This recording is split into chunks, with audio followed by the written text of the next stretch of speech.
Aloha or konnichiwa from me, Georgie Radev. Now I'm going to show you how to make a cocktail that is clash between the Japanese and Polynesian culture. And Japan is in the Pacific anyway and has a lot of similarity with the Polynesian traditions. The cocktail that I'm going to make is called TAKI FUGU. TAKI FUGU means pufferfish. Pufferfish is used very often in the Polynesian islands, but mainly is used for decoration. And pufferfish is used very much in Japan as well, but they actually eat it. So we're going to start with adding some fresh cucumber. Few pieces of cucumber go inside. That's going to add that really fresh, crunchy cucumber taste inside of your drink. So we'll crush that cucumber,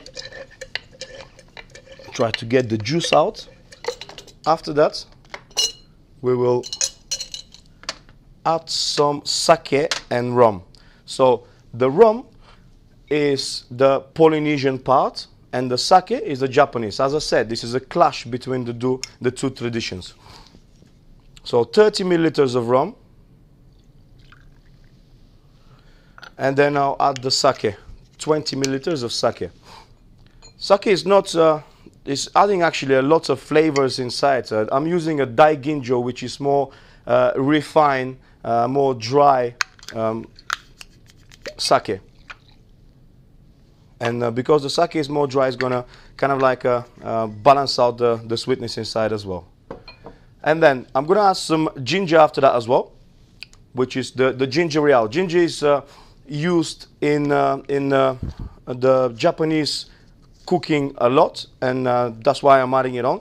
And this product, the REAL ginger, is actually one of my favorite ones because I like using ginger in my cocktails. And always when you use ginger, you kind of like, you can't be certain what you're doing because all different gingers have a different intensity of spice. Or if you use a little bit bigger slice than you should have, or if you crush it too much, or if you shake the drink for too long, there's so many things that can actually get your drink out of balance if you're using fresh ginger. And with the ginger REAL, you are adding that realistic flavor of the ginger, and there's no risk. Of course, need to be careful when you're using, even though like the ginger REAL is easier to use, but you should be careful because you don't want to add too much of a ginger into your drink. I'm using caster sugar inside, not sugar syrup. The reason why is because this first is going to add a bit body into the cocktail. It's going to make it a bit cloudy and then not that refined. And as I said, the tiki cocktail shouldn't be that refined. Lemon. And then 15 milliliters of lime. White vinegar.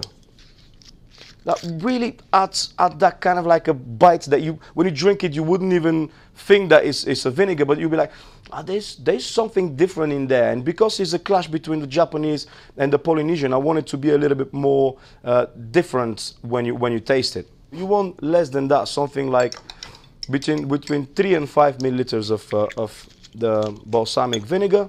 Fresh grapefruit. Make sure that you're using fresh, not from carton, because it's completely different.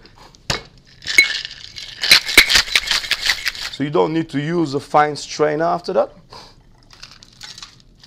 The garnish is telling a story about the drink. So when you see the garnish, you kind of already know what is inside of the drink. So that's why I'm adding cucumber.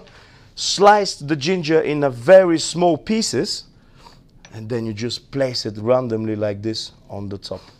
You get the aroma from the aromatic bitters, and then as well when you eat it, the ginger is not that sharp because already is soaked with the Angostura bitters.